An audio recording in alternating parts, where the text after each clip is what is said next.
Neste vídeo eu quero falar com você sobre contaminação cruzada por glúten nos pães e bolos. E no final eu vou te contar algumas boas práticas que você pode fazer em casa para evitar essa contaminação nos seus produtos. Se você não está inscrito no canal, inscreva-se agora! Eu sou Gabriela, especialista em pães e bolos sem glúten, e aqui eu te mostro que pães e bolos perfeitos sem glúten existem e te ensino a fazê-los. Você sabe o que significa contaminação cruzada?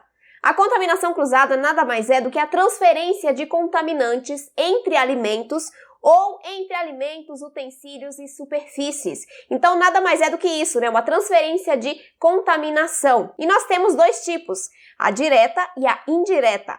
A direta consiste da transferência de contaminantes entre um alimento e outro. Já a indireta consiste na transferência de contaminantes entre um alimento e um utensílio ou vice-versa. Então, por exemplo, se uma determinada fábrica embala produtos com glúten e sem glúten usando o mesmo maquinário, pode haver contaminação cruzada por conta do maquinário ser comum entre os dois tipos de alimento. Em casa, como que a gente faz acontecer essa contaminação? Quando a gente utiliza a mesma faca, por exemplo, para cortar um pão com glúten, com farinha de trigo, e também para cortar o nosso pão sem glúten. Ou usa a mesma manteiga. Usa a mesma manteiga para passar no pão com glúten, para usar no pão sem glúten. Ali nós temos fontes de contaminação cruzada por glúten. E se você tem restrição ao glúten do tipo doença celíaca, alergia ao trigo, você vai ter reações com essa contaminação cruzada. Por isso é muito importante que você, se você tem essas doenças, você se cuide muito com essa contaminação para que você não afete a sua saúde e a sua qualidade de vida. Quando eu me contamino, eu tenho doença celíaca, né? Então qualquer traço de glúten no meu alimento me faz passar mal, me faz ter reações, sintomas muito parecidos de quando eu consumo efetivamente o glúten, eu consumia, o glúten. Então, eu sinto, por exemplo, desconfortos gastrointestinais, eu sinto dores nas articulações, principalmente aqui na região do ombro, no punho, no cotovelo, eu sinto dor no estômago, sinto dor de cabeça, sinto enjoos, a memória fica um pouco prejudicada. Então, todos esses sintomas, além de vir quando eu consumia glúten, também vem quando eu me contamino, e a contaminação é de maneira não intencional, às vezes uma rotulagem errada. Infelizmente, nós temos legislação hoje em dia, mas infelizmente ainda nós encontramos nos supermercados rotulagens erradas.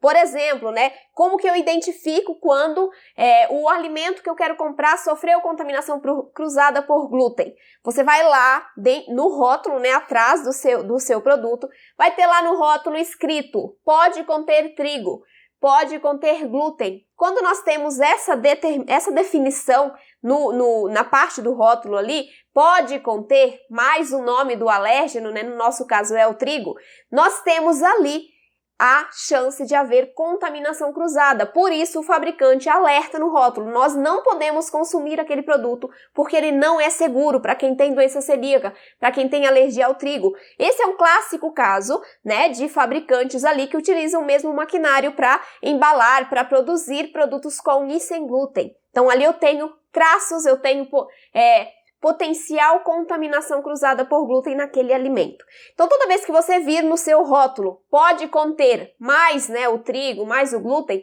fique alerta, porque ali pode ter contaminação cruzada. Então, aquele alimento não é seguro para você consumir. Claro, mais uma vez, se você pertencer ao grupo de pessoas que não pode consumir nada com traços de glúten também, tá? É muito importante você entender isso. E aprender a ler rótulo é essencial para quem precisa evitar a contaminação cruzada, evitar algum tipo de alérgeno, Seja trigo, seja leite, soja, oleaginosas. Então, sim, nós precisamos aprender a ler os rótulos, A maioria das empresas, ainda bem, rotulam de maneira correta, mas mesmo assim é importante nós ficarmos atentas, para que nós não consumamos alguma coisa que vá fazer mal para a nossa saúde, para a nossa qualidade de vida. Os pães e os bolos sem glúten, para serem perfeitos, eles não precisam ser só macios, fofinhos, úmidos e deliciosos. Eles precisam também ser seguros. Então, sim, para quem tem restrição, esse tipo de restrição que reage à contaminação cruzada, precisa ter segurança naquele pão, naquele bolo que está consumindo. Então, para que ele fique perfeito, além de todas as características sensoriais na massa ali, nós precisamos também que eles sejam seguros. E no próximo vídeo eu vou falar para você sobre os principais motivos que podem deixar as suas massas sem glúten duras e secas. Então, você, para receber esse vídeo, precisa estar inscrita no nosso canal. Então, inscreva-se, ative o sininho das notificações para você ser avisada quando esse vídeo for ao ar. Mas é muito importante que para você não perder, você tenha a sua inscrição efetiva aqui no canal, tá? Bom, então existem algumas formas, né, que nós podemos utilizar assim dentro da nossa casa para evitar a contaminação cruzada. Fora, a gente olha o rótulo, né? Dentro de casa, a gente precisa ter algumas boas práticas. Por exemplo, né, busque comprar produtos seguros, né, que realmente não contenham glúten na sua composição, nem contaminação cruzada. Então, esse é o primeiro passo, ingredientes seguros, né? Dentro da sua casa, se for compartilhada, tome cuidado para você não usar uma bancada que esteja ali sendo utilizada para fazer produtos com farinha de trigo. Cuidado com utensílios, eles precisam ser exclusivos seus, sem glúten. Por quê? Se você pega o mesmo utensílio que foi usado para fazer uma receita com farinha de trigo, vai haver contaminação cruzada naquele utensílio. E se você usa ele, né, vai contaminar a sua massa também. Consequentemente, vai te contaminar com glúten. Então, é muito importante, os utensílios, eles precisam ser exclusivos. Os utensílios, eles podem ficar com ranhuras, né? Com o passar do tempo, eles vão ficando mais velhos, vão ficando com ranhuras. Existem alguns materiais que são porosos, então o glúten entremeia ali dentro do próprio material, né? O plástico, por exemplo. Então, o mais seguro é você ter exclusivamente os seus utensílios, pratos, talheres, formas, panelas, tá? Tudo seu livre de glúten. E não só utensílios, equipamentos também. Veja só, a batedeira, o liquidificador, né? Esses nossos equipamentos que têm um motor, você pode perceber que do ladinho do motor tem um monte de buraquinhos, né? De buracos ali para fazer com que o ar quente do motor saia e não superaqueça o seu equipamento. E ali, onde a gente tem aquelas aberturas, quando você usou o seu equipamento para fazer um preparo com farinha de trigo, né? A farinha de trigo, ela entra nessas aberturas do motor. E o que acontece? Quando você aciona novamente esse equipamento, ela voa, porque vai liberar um ar ali para ligar o motor. Então, ela voa e pode cair no seu preparo. Por isso, os equipamentos também deverão ser exclusivos. Então, o copo de liquidificador é muito difícil de limpar, né? Você já pode perceber que tem vários entranhamentos assim. Então, é muito importante que ele seja exclusivo também. O liquidificador em si, o copo, a batedeira, né, o recipiente da batedeira também, que seja exclusivo somente para os seus preparos sem glúten. Assim você evita a contaminação cruzada e evita o problema na sua saúde. Outras coisas que você tem que evitar também de compartilhar: toalhas, panos de prato, esponja de lavar louça, muito importante, porque ali é muito grande a fonte de contaminação na esponja de lavar louça. Então tenha uma exclusiva para você.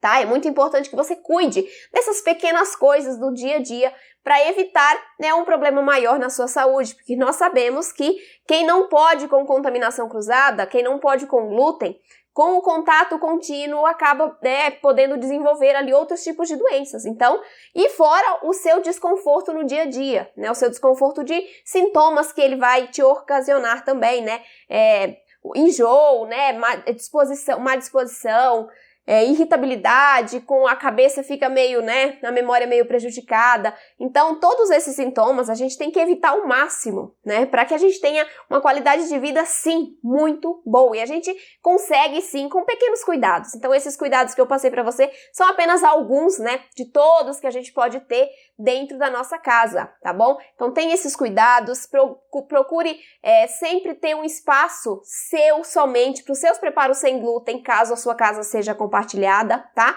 Para que você consiga manter os seus produtos seguros. Conseguiu identificar algum desses pontos que eu falei ali que na sua casa não está acontecendo da maneira correta? Então corrija, tá? A contaminação cruzada, o consumo contínuo de glúten, ele é perigoso. Então cuide da sua saúde, evite a contaminação cruzada por glúten nos seus pães, nos seus bolos, nas suas receitas sem glúten, para você manter uma vida mais saudável, uma qualidade de vida maior, tá bom? E no próximo vídeo, você vai conhecer alguns motivos que podem fazer com que sua suas massas sem glúten fiquem secas e duras, tá? Mas você só vai aprender isso, vai conhecer esses motivos, se você receber o vídeo. Para isso, você precisa estar inscrita no canal. Então, inscreva-se agora, não perca tempo, tudo bem? Eu sou a Gabriela, especialista em pães e bolos sem glúten, e aqui eu te mostro que pães e bolos perfeitos sem glúten existem e te ensino a fazê-los. E lá no Instagram, já aproveita para seguir o meu perfil também, para receber os conteúdos diários que eu publico lá. Um beijo!